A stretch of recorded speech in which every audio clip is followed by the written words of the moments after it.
өткен ұлы тойдың бастауы, ата-ананың орындалды арманы. Ат шаптырып, дүбірлетіп той жасап, шақырамыз жора жолдас туысты. Құрметті де қадірменді қонақтар, біздің әулетімізде үлкен қуаныш. Ұлымыз Самат пен келініміз Бақнұр отау құрып, шаңырақ көтеріп жатыр. Сіздерді 12 маусым күні сағат 16:00-де болатын той салтанатына шақырамыз.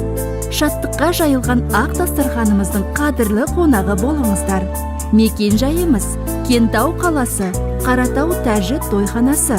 Той иелері Әлібай, Забира.